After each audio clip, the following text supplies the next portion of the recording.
But first, the question over whether the Obama administration spied on the Trump campaign remains unanswered.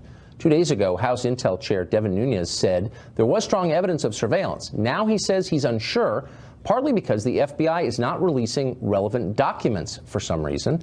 White House Press Secretary Sean Spicer had this to say about it today. Well, I think that there has been an acknowledgement that that there are documents out there showing that people were surveilled or monitored to some degree. They could have exclusively been foreigners, Devin Nunes concedes. Devin Nunes also made it clear that he's going to have a hearing later next week with several members of the intelligence community and calling them others back. And so let's wait and see what is the president vindicated by. The president said he felt somewhat vindicated because I think that there is an acknowledgement that that as we proceed down this discussion, it continues to show that there was something there. Richard Goodstein is a Democratic strategist. He's been in Washington a long time and he knows how government works. He joins us live tonight. For better or worse. For better or worse. In this case, perhaps worse, Richard. I think that people are missing the big story here, both sides. So Democrats are going on about Vladimir Putin, the puppet master. Republicans are talking a lot about leaks.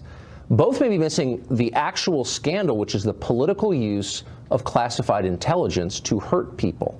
And you're seeing it happen. You've seen it happen here before. Explain to me, as someone who's watched government a long time, why Democrats and Republicans on the Oversight Committee cannot get relevant documents from the FBI, which they're supposed to be overseeing. What's the possible explanation for that? You'll have to ask them. I don't really know what the security clearances are. One can't help but be struck, however. Let's look at the Comey hearing, if we can, for a second. I was politically active during Watergate. And if Watergate happened today, Howard Baker, who said, what did the president know and when did he know it? If he was Devin Nunes, Howard Baker would be huddling with Richard Nixon behind Sam Ervin's back. And instead of asking Haldeman and Ehrlichman and Mitchell, what did the president know? He'd be like, who was Deep Throat? Right? And I think that's perverted. We're really not looking to get to the bottom of what happened here. No, I think what you're missing is that the real scandal is not what those who are elected do, because we can throw them out of office. We have control over their careers.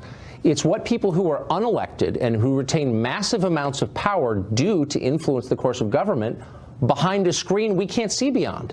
That is to say, the permanent government. I'm not a conspiracy nut, but I'm watching this and I'm asking myself, is it really crazy to think that the Obama administration, agencies overseen by the Obama White House, were spying on the Trump campaign? Apparently they were. So why is that not something I should worry about? And by the way, it could be the Hillary campaign. I don't care. Yeah. You shouldn't be spying on your political opponents. I'm not quite sure when you say apparently. Is this apparently with that whole litany of things that Sean Spicer cited that was frankly a bit addled, that were all these news? No, I'm saying when the director of the FBI, James Comey, says that in congressional testimony under oath. Yes, they were the subject of an investigation during the campaign. What he said, I think, was that people in the Trump campaign got caught up in the investigation.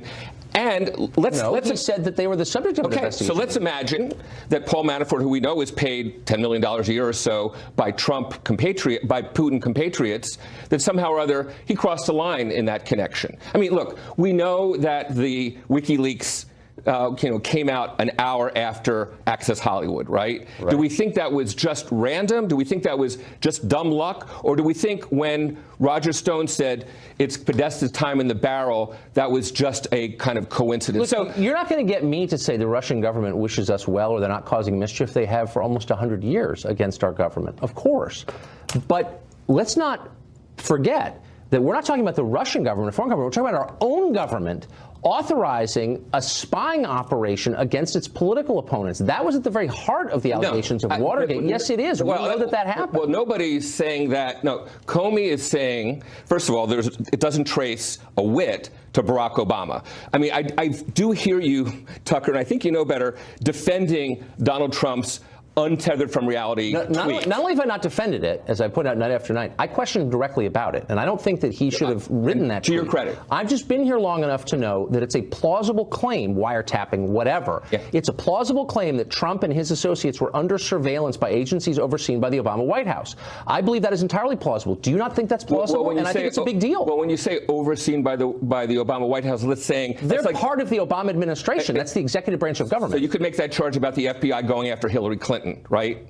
in the same way. Yes, you could. Exactly. So, and I'm saying that we don't know, what the direct kind of relationship is between the FBI and what they see as their responsibility about disclosing information.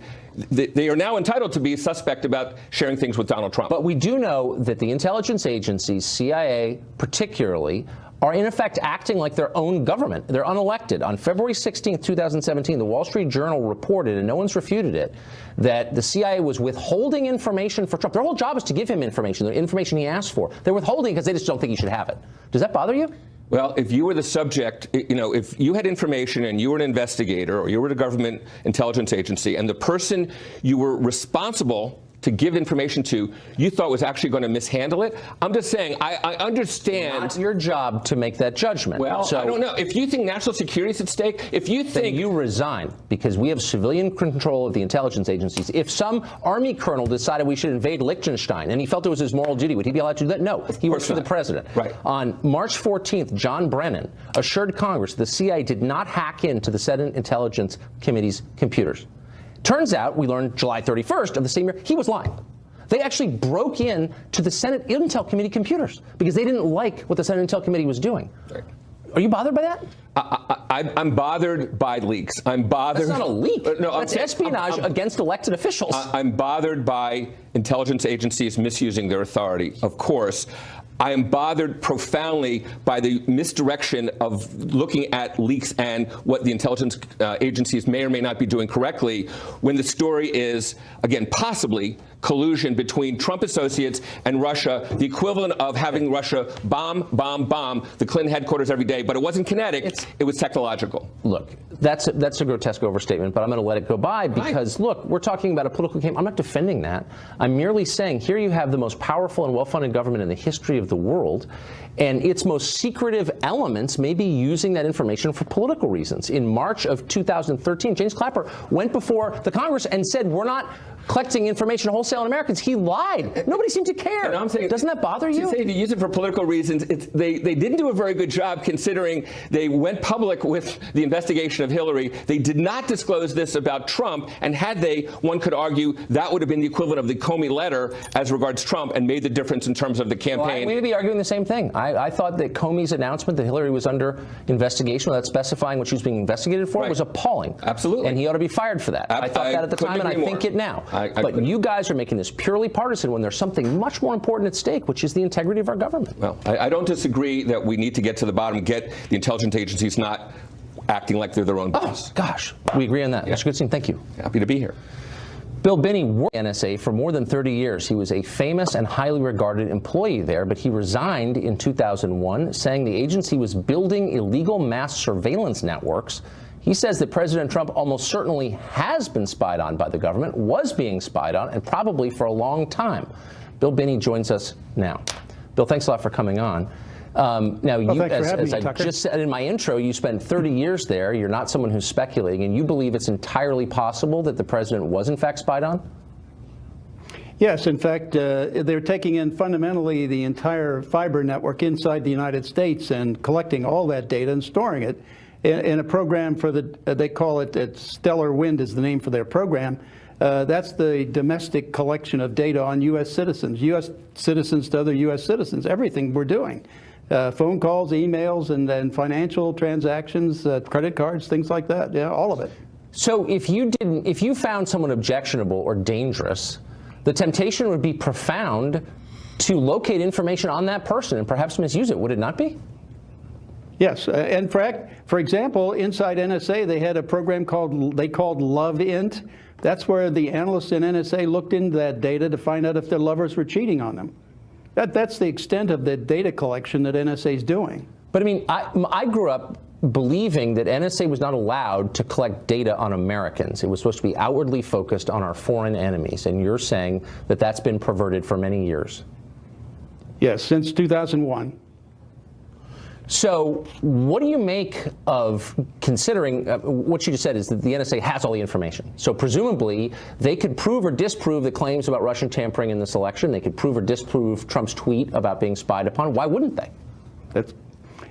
Well, That would get into the extent of which they've penetrated the network inside the United States. There's another program going on here that not too many people are talking about. They're not even addressing. I think you were trying to get at it with your previous guest. Inside NSA, there's a set of people who are, and we got this from another NSA whistleblower who witnessed some of this.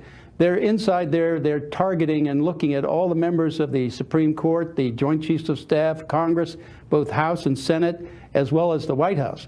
And all of this data is there inside NSA in a small group where they're looking at it. And the idea is to see what people have power over you are going to, what they think you should be doing, or what they're planning to do to you, your budget, or whatever, so you can try to counteract it before it actually happens. I mean, that's just East German. And by the way, that's got to be illegal. Yeah. I do not believe that is legal. The oversight committees... No, it isn't. No, right, it's a are violation. supposed to be preventing that stuff. And I remember having a conversation with the former Republican chairman of the Oversight Committee, Mike Rogers, and saying this is a big deal, and getting an answer, in effect, well, you know, terrorism. That doesn't sound like this has anything to do with terrorism. No, this bulk acquisition, by the way, is inhibiting their ability to detect terrorist threats in advance, so they can't stop them. So people get killed as a result, which means, you know, they pick up the pieces and clean up the blood after the attack. That's what's been going on. I mean, they've consistently failed. When Alexander said they'd stop 54 attacks, and he was challenged to produce the evidence to prove that, he failed on every count. So, but the NSA is not, this is my last question, and it's an obvious one, the NSA is not its own country. So if the President of the United States, for whom they work, to whom they report, says, look, I want everything you have on X, aren't they required to give it to him? Yes, but again, he'll never know if they do, because they don't necessarily have to do that internally. You see, you had Nunes and others saying that they never really got to see the raw data. So it's a question of whether or not they pull out the raw data and give him that data or any reports generated off that.